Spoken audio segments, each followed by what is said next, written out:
अस्सलाम वालेकुम। Welcome to classic entertainment channel.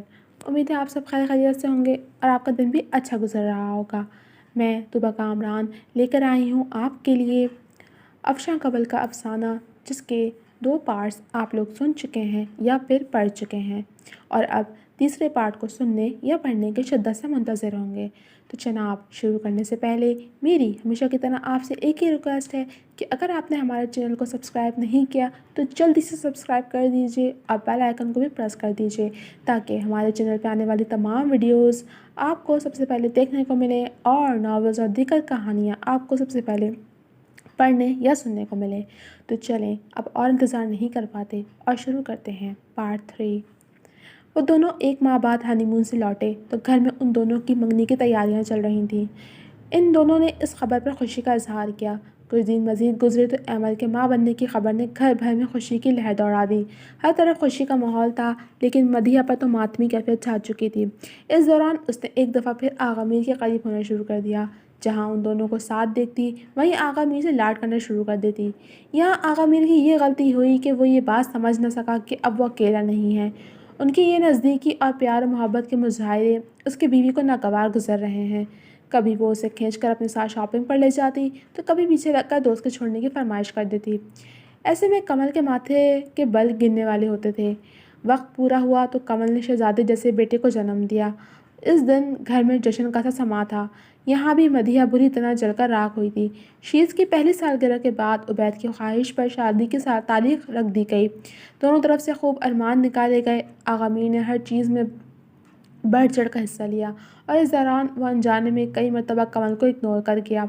यहीं से उसके दिल में गिरहसी पड़ गई। शादी के हंगामे सर्द पड़े तो रूटीन लाइफ शुरू हो गई। मदीहा ने तबीयत ख़राबी का बहाना करके हनीमून पर जाना कैंसिल करवा दिया।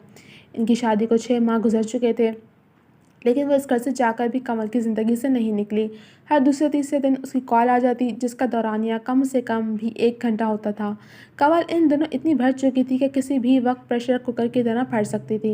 ये भी आम दिनों की तरह आम ही दिन था, लेकिन कई ज़िंदगियों के लिए हरगिज़ भी आम रहने वाला नहीं था। संडे था तो सब घर में देर से जागे थे। शीश अपने दादा दादी के पास था और कमल किचन में मुलाजमा के साथ नाश्ते की तैयारी करवा रही थी। सब कुछ रेडी है, तुम टेबल सेट करके सबको नाश्ते के लिए बुलवा लो, मैं तब तक अपने रूम से होकर आती हूँ। मुलाजमा को हिदायत देती वो एप्रन उतार कर हैंड वॉश करके टिश्यू से हाथ ड्राई करती किचन से बाहर निकल गई। आगा मीर की आँख अलार्म बजने की आवाज़ पर खुली। उसने मंदी मंदी आंखों से फ़ोन उठाकर अलार्म ऑफ किया और चंद सेकंड कसलमंदी से पड़े रहने के बाद उठ बैठा। वो समझ चुका था कि अलार्म कमल लगा कर गई थी, ताकि नाश्ता रेडी होने तक खुद भी उठकर फ्रेश हो जाए। उसकी इस हर दर्जे केयर पर वो खुश दिली से मुस्कुरा दिया। फ्रेश होकर वो सिर्फ ब्लैक ट्राउज़र में टॉवल से बाल खुश करते वॉशरूम से बाहर निकला ही था कि एकदम ही कोई नुस्वान वजूद उसके सीने से आ लगा। फिर एकदम से फूट फूट कर रोने की आवाज़ सुनकर वो समझ गया कि ये मदीहा है। रो क्यों रही हो? कुछ हुआ है तो बताओ मुझे। वो उसे शानों से थामे दूर करता उसकी बरसती सुर्ख आंखों को देखकर तशवीश ज़दा लहजे में पूछने लगा। उबैद ने थप्पड़ मारा मुझे। सिसकी के दौरान बोलती वो एक दफ़ा फिर उसके गले का हार हुई। क्या हो रहा है यहाँ? जब ये लड़की आपको इतनी ही अजीज़ थी तो मुझसे शादी करके मेरी ज़िंदगी क्यों बर्बाद की? मदीहा को शर्टलेस आगा मीर के सीने से लगा देखकर गोया वो गम और गुस्से से पागल ही उठी। मदीहा जब घर में एंटर हुई थी तो किचन की तरफ से निकलते वक्त वो कमल की सारी बातें जो मुलाजमा से कर रही थी सुनकर तेज़ी से उनके रूम की जाने पड़ गई थी। उसे इल्म था कि कमल को उसका आगा मीर के क्लोज़ होना ज़रा बराबर भी पसंद नहीं। इसीलिए उसने फुर्ती दिखाई कि कुछ ही देर में उसने कमरे में पहुंच जाना था। उसकी टाइमिंग परफेक्ट रही और वो जो चाहती थी वो हो गया था। तुम दोनों बहन भाई का दिमाग ख़राब हो चुका है। तुम्हारे भाई ने उसे थप्पड़ मारा और तुम हम पर किस कदर घटिया इल्ज़ाम लगा रही हो। आगा मीर उसे एक तरफ करता गुस्से में कमल की तरफ बढ़ते हुए दहाड़ा था। मेरी बहन जैसी है वो, और आपने कभी महसूस नहीं किया ये आपको भाई नहीं समझती, या मैं ये समझूं कि आप दोनों बहन भाई के पाकिज़ा रिश्ते की आड़ लेकर खेल खेल रहे हैं।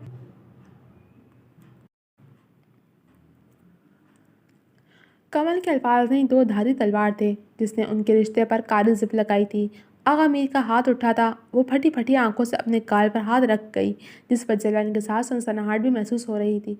थप्पड़ मारने के बाद वो खुद भी शौक हुआ। उसने अपने हाथ और फिर कमल की जानिब देखा, जो खुद भी सख्ती जैसी कैफियत में खड़ी थी। खुश हो जाओ डायन, मेरी खुशी खा गई तुम।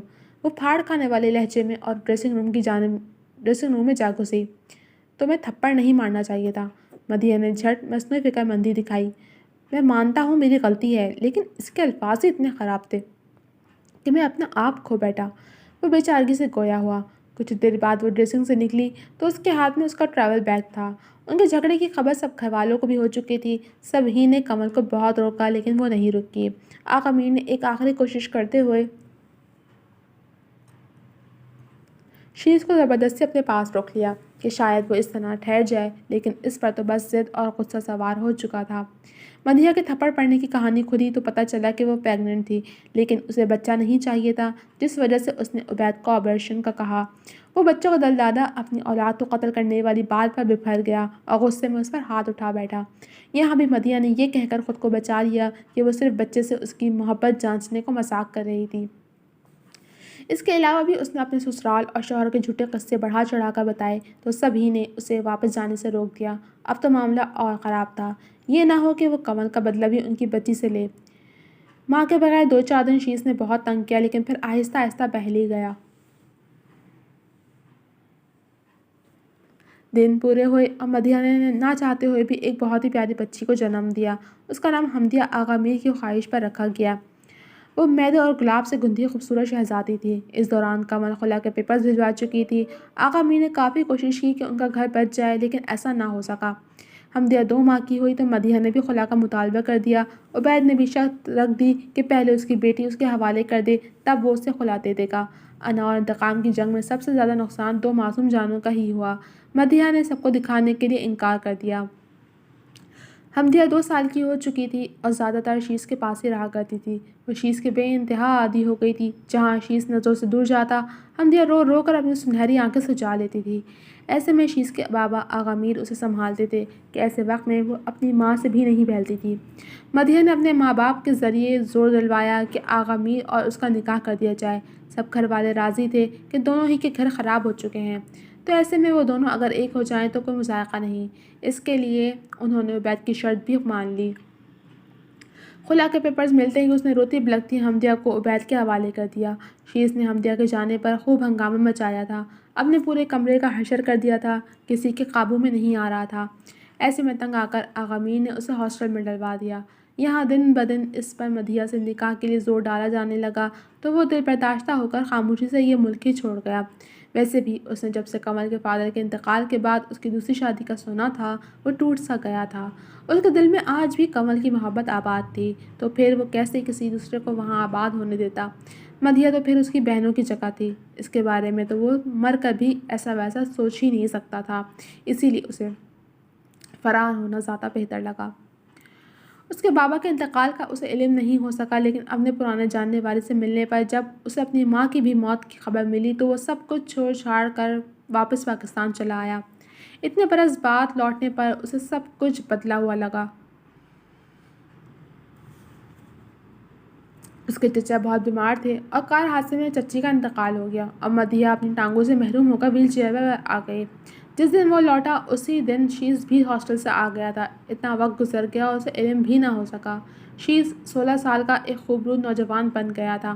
وہ کتنی ہی دیر اسے سینے میں بھیجے آنسو بہائے گیا۔ شیز بھی اپنے باپ کی ابتر حالت دیکھ ساری ناراضگی بھول کر ان کے دل جوئی میں لگ گیا۔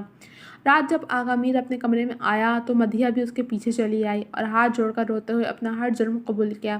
شیز جو اپنے بابا کے لیے دودھ لے کر آ رہا تھا، کمرے کی چوکھٹ پر کھڑے ہوتے ہوئے اس نے تمام باتیں اپنے کانوں سے سنی تو اسے مدیحہ سے سخت نفرت محسوس ہوئی۔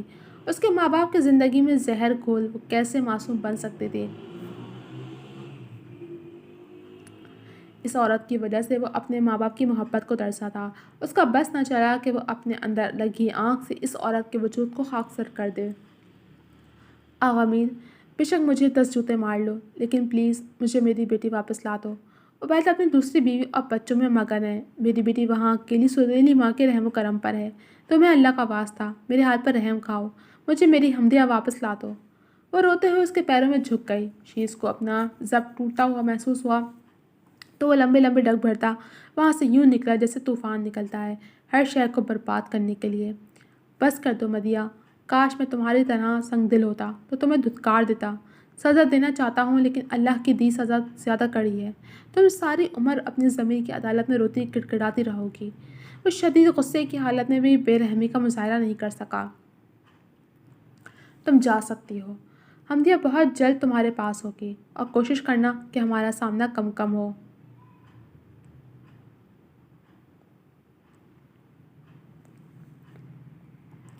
ایسا نہ ہو کہ میں اپنی برداشت کھو دوں، جو کہ میں نہیں چاہتا۔ وہ رخ پھیرے خشک لہجے میں بولا تو وہ سر جھکائے ویل چیئر سمیت اس کے روم سے باہر نکلتی چلی گئی۔ کچھ دن مزید گزرے اور اس نے اپنا کہا سچ کر ڈالا۔ حمدیہ اس کے پاس آ گئی تو گویا وہ کھل سے گئی۔ شیز کی چھٹیاں ختم ہوئیں تو وہ حمدیہ کے لوٹنے سے پہلے ہی واپس چلا گیا، لیکن فائنل ایگزام کے بعد وہ واپس لوٹ آیا۔ باقی کی پڑھائی اس نے لاہور ہی سے مکمل کرنی تھی۔ اس کی چھٹیاں تھیں تو اس کا زیادہ وقت گھر سے باہر جم یا اسپورٹس گراؤنڈ میں گزر رہا تھا۔ وہ بس ناشتے اور کھانے کے وقت ڈائننگ ٹیبل پر پایا جاتا تھا، ورنہ تو گھر میں مشکل سے ٹک رہا تھا۔ آغا میر بھی بزنس کو دیکھ رہے تھے، جس وجہ سے گھر پر بہت کم وقت رہا کرتے تھے۔ اسی دوران شیز نے محسوس کیا کہ حمدیہ اسے چپکے چپکے دیکھا کرتی تھی، لیکن جو ہی وہ اس کی طرف دیکھتا وہ سرا سے نظر چرا لیتی۔ وہ بچہ نہیں تھا جو سمجھ نہ پاتا کہ وہ اس کی ذات میں دلچسپی لے رہی ہے۔ اس نے مزید اسے اگنور کرنا شروع کر دیا۔ بچپن میں جو انسان اس کو پلکوں پر بٹھاتا سامنے آ جانے پر نظر اٹھا کر بھی نہیں دیکھ رہا تھا۔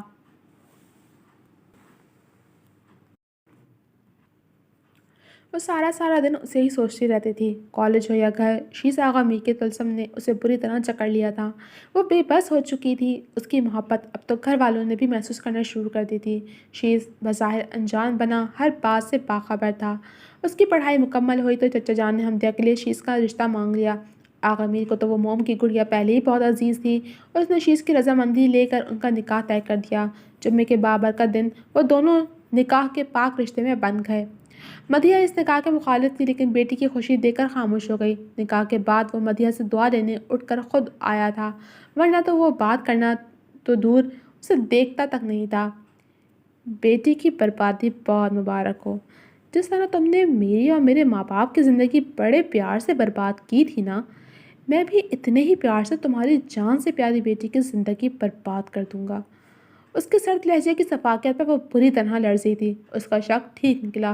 شیز نے یہ نکاح انتقاماً کیا تھا۔ شیز، دیکھو، پلیز یہ ظلم نہ کرنا، وہ معصوم ہے۔ وہ تڑپ کر گویا ہوتی اس کا ہاتھ تھام کر گڑگڑائی تھی۔ میں بھی معصوم تھا، اور میرے ماں باپ بھی، جن کی زندگیوں سے تم کھیل گئیں۔ اب تو بس مکافات کا وقت ہے۔ تمہارا بویا تمہاری پیاری بیٹی کاٹے گی۔ اپنا ہاتھ اس کی کمزور گرفت سے آزاد کرتا وہ تنفر زدہ لہجے میں بولا، اب بڑی شان سے گردن اکڑا کر حمدیہ کے پہلو میں براجمان ہو گیا۔ ان کا نکاح بے شک ہو گیا تھا، لیکن رخصتی حمدیہ کی پڑھائی کے بعد رکھی گئی تھی۔ حمدیہ پور سجی دھڑکتے دل کے ساتھ اس کے پہلو میں بیٹھی تھی، لیکن اس نے ایک بار بھی نظر اٹھا کر دیکھنے کی زحمت تک گوارا نہیں کی تھی۔ لیکن اگلے ہی دن اس نے حمدیہ کو یونی کے پک اینڈ ڈراپ کی ذمہ داری سنبھال لی تھی۔ وہ آہستہ آہستہ اس سے دوستانہ مراسم بڑھا رہا تھا۔ بھوک لگی ہے، لنچ کرتے ہیں۔ گاڑی ریسٹورنٹ کی پارکنگ میں روکتا وہ سنجیدگی سے بولا تو اس کی بات سن کر حمدیہ سمجھ نہیں پائی کہ وہ پوچھ رہا ہے یا بتا رہا ہے۔ تبھی اپنی بڑی بڑی سنہری آنکھوں سے اس کی جانب مرکوز کی تو ٹھیک اسی وقت شیز نے بھی اس کی طرف چہرہ کیا۔ شیز کو لگا کہ ان آنکھوں سے پھوٹتی روشنی کو دیکھ کہیں وہ اپنا راستہ ہی نہ بھٹک جائے، اسی لیے وہ ذرا سے نظر پھیرتا گاڑی سے نکل گیا۔ اس کے نکلتے ہی حمدیہ بھی خاموشی سے گاڑی سے اتر آئی تھی۔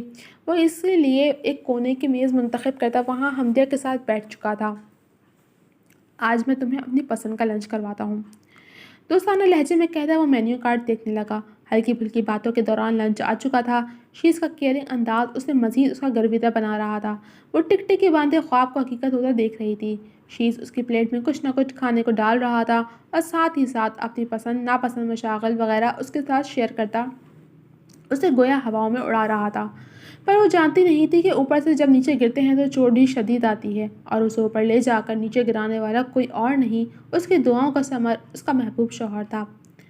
تمہارے ہاتھ بہت خوبصورت ہیں، اس نے اچانک ٹیبل کی سطح پر رکھا۔ اس کا مرمری نرم گداز ہاتھ اپنی مضبوط گرفت میں لے لیا تو وہ چھوئی موئی سی بن کر خود میں سمٹ گئی۔ اس نے کوٹ کی جیب سے رنگ نکال کر نرمی سے اس کے ہاتھ کی تیسری انگلی کی زینت بنا دی۔ تمہارے نازک سے ہاتھ کے لیے نازک سا تحفہ، بہت جچ رہی ہے تمہارے ہاتھ میں، میری محبت کی نشانی۔ गंभीर लहजे में कहता वो हल्का सा झुका और उसके हाथ की पुष्प पर अपनी मोहब्बत की मुहर जब्त की। उसके पुरतपिश लम्स और मूँछों की चुभन शिद्दत से महसूस करते उसका चेहरा गुलगुलनार हुआ था। उसने सिर्फ एक नज़र सामने बैठे शानदार मर्द को देखा जो यहाँ भी सबका मरकज़ निगाह बना हुआ था, लेकिन उसकी निगाह सिर्फ हमदिया पर थी।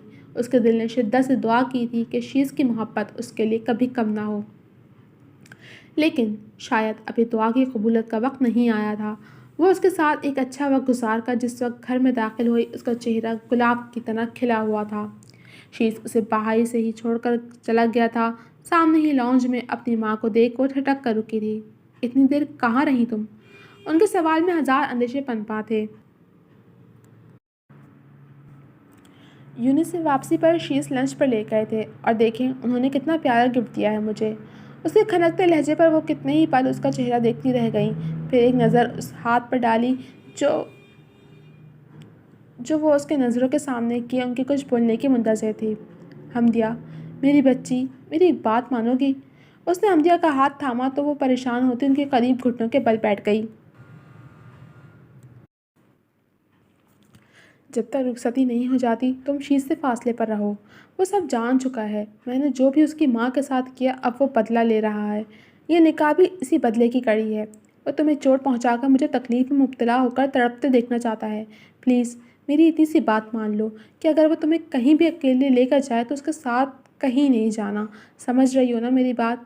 उसका हाथ छोड़कर उसके हसीन चेहरे को अपने दोनों हाथों में से पकड़े वो हिज़यानी कैफियत में बोलती आखिर में सरापा इल्तिजा हुई। अम्मी, आप प्लीज़ यूँ हाइपर ना हो वरना आपकी तबीयत बिगड़ जाएगी। वो वैसे नहीं है जैसे आप सोच रही हैं। वो एक अच्छे इंसान है। अच्छे इंसान है। पर मदिया की नज़रें अपनी बेटी के चेहरे पर साकित रह गईं। उसकी बेटी एतबार कर बैठी थी और इस एतबार का बार बहुत भारी होने वाला था, इतना कि शायद उसका दम घुट जाता या फिर सांसें ही थम जाती। मेरी दोस्त की बर्थडे पार्टी है, चलोगी मेरे साथ? उसने ख़ास तौर पर मेरे साथ तुम्हें भी इनवाइट किया है। शीश की बात सुनकर अपनी माँ की बात याद करते एक पल को हमदिया घबराई, लेकिन शीश के चेहरे की नरम मुस्कुराहट ने पल में उसके तमाम खदशात धो दिए। एतबार कुत्ते की तरह होता है, या तो सारी उम्र आपके साथ चलता है या फिर काट कर अपनी फितर के साथ आदत भी बता देता है, या तो वफादार या फिर खूंखार। कब जाना है? चेहरे पर सारे जहाँ की मासूमियत लिए उसने झिझक कर इस्तफसार किया। कल सुबह जाना है, शाम तक वापसी भी हो जाएगी। बर्थडे फार्म हाउस में है तो इस वजह से पार्टी दिन में रखी गई है। मैंने बाबा से परमिशन ले ली है, तुम बस रेडी रहना। नाश्ते के फ़ौरन बाद ही निकलेंगे। उसके गाल को दो उंगलियों से छूता हुआ अपनी बात मुकम्मल करते उसके पास से निकलता चला गया, जबकि हमदिया ब्लश करती चेहरा झुका गई थी। हमदिया, मैंने मना भी किया था ना, लेकिन तुम सुनती ही नहीं हो। क्यों जा रही हो उसके साथ इतनी दूर? उसे जब से उन दोनों के साथ जाने का पता चला था वो यूं ही हरासा हो रही थी। हम अंकल की इजाज़त से जा रहे हैं, सुबह जाकर शाम तक लौट भी आएंगे। और वैसे भी मैं किसी गैर के साथ नहीं जा रही जो आप इस कदर परेशान हो रही हैं। उनके साथ सारी ज़िंदगी गुजारनी है तो उन्हीं के तौर तरीके अपनाऊंगी ना, वरना तो मेरे लिए बड़ी मुश्किल हो जाएगी। आप सारे डर खौफ दिल से निकाल दें, बस दुआओं के हिसाब में मुझे रुखसत करें। रसान से समझाती वो आखिर में लाड से कहती मध्या के गले में बाहें डाल गई। अब इसके बाद भला वो क्या कहती, खामोश हो गई। नाश्ते के फ़ौरन बाद ही वो लोग घर से निकल आए थे। तमाम रास्ते शीश उससे बातें करते सॉफ्ट रोमांटिक म्यूज़िक सुनते आया था। उसकी बातों को सुनती हमदिया कभी तो मुस्कुरा देती और कभी हैरान होकर अपनी बड़ी बड़ी रोशन आंखों से उसके कारनामे सुनती जिसमें वो किसी डेविल से कम नहीं लगता था, और कभी वो उसके ज़ूम आईनी जुमलों पर ब्लश करने लगती। इसी तरह 2 घंटे का रास्ता आराम से गुजर भी गया था और उसे खबर भी नहीं हुई। फार्म हाउस पहुँचकर उसकी आंखें फटी की फटी रह गईं। हर जानिब रंग गुब्बू का सैलाब जैसे उमड़ आया था। हर कोई फैशन का दलदादा बनकर मगरिब की नुमाइंदगी कर रहा था। ओह हाय शीश! जिस दोस्त का बर्थडे था वो गर्मजोशी से उसके गले आ लगा। मीट माई वाइफ हमदिया शीश आगा मीर। इस तारुफ पर उसके लहजे में खुद ब खुद एक इस्तेहाक तर आया था। अरे कैसी हैं भाभी जी? वो उसी गर्मजोशी से उसकी जानिब भी बढ़ा तो हमदिया घबरा कर शीश के बाजू को पकड़कर उसकी आड़ ले गई। तमीज़ के दायरे में रहे, इसे ये सब नहीं पसंद, और ना मुझे पसंद है कि कोई गैरमर्द मेरी बीवी को छुए। उसके लहजे में तंबी के साथ उसकी पोजेसिव तबीयत भी ओद आई। कूल यार, मैं मजाक कर रहा था। तुम लोग रेडी हो जाओ, 1 घंटे के बाद केक कट होगा। वो शीश का शोल्डर थपथपाकर हंस के बोला तो वो सर हिलाते हमदिया को अपने बाजू के घेरे में लिए मुलाजमा के बताए गए रूम में आ गया। उनके 2 ट्रैवल बैग मुलाजिम पहले ही उनके रूम में पहुंचा चुके थे। मैं रेडी होकर आता हूँ, फिर तुम रेडी होने के लिए चली जाना। हस्ब आदत उसके गाल को 2 उंगलियों से सहलाते वो अपना ड्रेस पकड़े वॉशरूम की जाने पड़ गया था। पीछे वो उसके लम्स पर हमेशा की तरह खुद में सिमटी थी। आज की पार्टी की थीम वाइट एंड पर्पल थी। वो बैठी ही थी कि इतनी देर में मुलाजमा उनके रूम में सैंडविचेस के साथ जूस दे गई।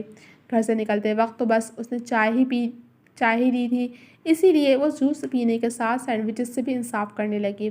वॉशरूम का दरवाज़ा खुला तो मुंह की जानिब बढ़ता हमदिया का हाथ वहीं ठहर गया। स्टाइलिश से वाइट कोट पैंट में पर्पल शर्ट जेब तन के वो माथे पर नम बिखरे बालों के साथ इसका दिल धड़का गया। वो जिस कदर वजीह और पुरकशिश मर्द था, शायद ही दुनिया में कोई दूसरा हो। वो अपनी धुन में ड्रेसिंग की जानिब बढ़ गया। अपना मखसूस छोटा बैग अपने साथ लाए बैग से निकाल कर उसमें से परफ्यूम और ब्रश के साथ हेयर जेल भी बरामद किया। अगर मुझे जी भर के देख लिया हो तो जल्दी से तुम भी रेडी हो जाओ, वरना हम लेट हो जाएंगे। बाकी का तुम रेडी हो गए भी, मुझे जितना दिल चाहे देखती रहना, मैं बुरा नहीं मनाऊंगा। उसके संजीदा लहजे में मुस्कुराहट की आमेज़श शामिल थी। अपना यूं अयां हो जाना उसे पूरी तरह खज्जल कर गया था। इसीलिए बेड पर से अपना ड्रेस उठाती वो तेज़ी से वॉशरूम में घुस गई थी। मेरा मायने ख़ास लहजा और करम नज़र तक तो तुम बर्दाश्त नहीं कर सकते। फ़ौरन ही छुई मुई सी बन जाती हो, अनार जैसी सुर्ख पड़ने लगती हो। और अगर तुम्हें ये इल्म हो जाए कि मैं तुम्हें यहाँ किस वजह से लाया हूँ तो। इस तो के बाद उसने शैतानी कहका लगाया था। मदिया बेगम, तुम्हारी सज़ा का वक्त हुआ चाहता है। एक दिलकश मुस्कुराहट लबों पर लाए उसने शीशे में खुद को बगौर देखा। उसकी पर्सनालिटी और किलर स्माइल पर हज़ारों लड़कियां फिदा थीं, लेकिन ना उसका दिल पहले किसी के लिए धड़का था और ना अब धड़कने वाला था, क्योंकि वो खुद को स्टोन मैन समझता था। लेकिन ये उसकी खाम ख्याली साबित होने वाली थी। नफ़रत का एक रुख शदीद मोहब्बत भी होता है, और तारीख गवाह है कि हमेशा मोहब्बत का पलड़ा ही भारी रहा है।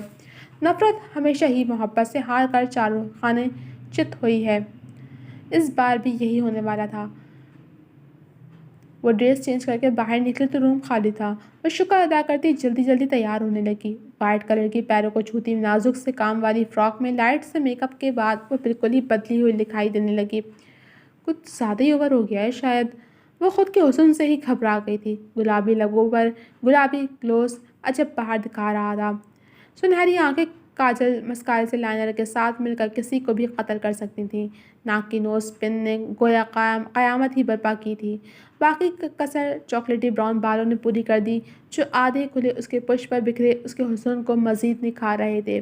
उसके गाल तो बग़ैर ब्लश ऑन के ही ब्लश करने लगे थे। दरवाजे पर खटका होने पर उसने तेज़ी से पलटकर बेड पर रखा अपना दुपट्टा उठाना चाहा, लेकिन तब तक देर हो चुकी थी। शीश रूम में दाखिल हुआ और फिर चिरागों में रोशनी न रही। वो कोई अप्सरा थी जो भटक कर ज़मीन पर आ गई थी। वो बेखुद सा बस उसे ही देखे गया। चलें, देर हो रही है। उसकी नज़रों से पजल होती वो धीरे से मनमनाई तो सारा तलस्म हवा में तहलील हो गया। वो सर झटकता अपनी बेखुद कैफियत पर पूरी तरह झुंझलाया था। चलो। एकदम ही अपने ख्याल में बंद होता वो सपाट लहजे में बोला तो वो जल्दी से दुपट्टा ओढ़ती खामोशी से उसके पीछे ही कमरे से निकल गई। केक कट होने के बाद वो सारे हल्ला गुल्ले और डांस करने में मसरूफ़ हो चुके थे। वहाँ का खुला माहौल हमदिया को अजीब सी कोफ्त का शिकार कर रहा था। उसकी दोनों सौतेली बहनें भी ऐसे ही मॉडर्न थीं, लेकिन उनके सामने वो ऐसी ही सादा सहूलियत में रहती थी, जिस वजह से वो अक्सर ही उनके मजाक का निशाना बनती। उस वक्त भी वो ख़ुद को अच्छे से दुपट्टे से कवर किए हुए थी। तभी एक खूबरू सा लड़का उसे अकेले बैठा देख उसके करीब आ गया। शीश तो वहाँ छोड़ बिठा कर अपने दोस्तों में जा चुका था। वो जो शीश को किसी लड़की से बातें करता देख वो बसोर रही थी, अपने करीब मर्दाना आवाज़ सुनकर हड़बड़ा सी गई। हेलो डियर, बंदे को अली कहते हैं। मैं बहुत देर से आपको अकेला बैठा देख रहा हूँ। ऐसे अकेली कब तक बैठेंगी? चलकर डांस करते हैं। आपको मेरी कंपनी पसंद आएगी और आप बोर भी नहीं होंगी। उसे बोलने का मौका दिए बगैर वो अपनी ही बोले गया और बात के इख्तिताम पर उसके सामने अपना हाथ फैलाया। हमदिया हक्का बक्का सी अपने सामने फैले हाथ को देख रही थी कि किसी और मर्दाना हाथ ने उसका हाथ पकड़कर हमदिया से दूर करके बुरी तरह झटक दिया। यहाँ से चलते फिरते नजर आओ। मेरी बीवी तुम्हारी गर्लफ्रेंड जैसी नहीं है, कभी एक की बाहों में तो कभी दूसरे की। वो दबे दबे लहजे में गुर्राया था। उसे यूं गुस्सा देखकर हमदिया की सिटी गुम हुई थी। अली भी उसके खूंखार तासुरात देख पल में वहाँ से रफू चक्कर हुआ था। उसने इंतहाई गुस्से की वजह से सुर्ख होती आंखें हमदिया पर मरकूज़ की तो उसने घबरा कर अपनी नज़रें झुका ली। इससे पहले कि वो कुछ समझ पाती, उसने हमदिया की नाजुक कलाई को अपनी मजबूत गिरफ्त में लिया और एक झटके से उसे खड़ा करके अपने मद्दे मुकाबिल ले आया। وہ جھٹکا لگنے سے سیدھی اس کے سینے سے آ لگی۔ وہ سر پٹا کر اس سے دور ہونے لگی، لیکن شیش نے ایک دم ہی اسے اٹھا کر اپنی باہوں میں بھر لیا۔ اس بے باکی پر اس کے گال دہک اٹھے۔ وہ تو شکر ہوا کہ وہ ایک الگ تھلگ کونے میں تھے، دوسرا کوئی بھی ان کی جانب متوجہ نہیں تھا۔ جی تو جناب، کیسا لگا آپ کو یہ پارٹ 3 پڑھ کے یا سن کے؟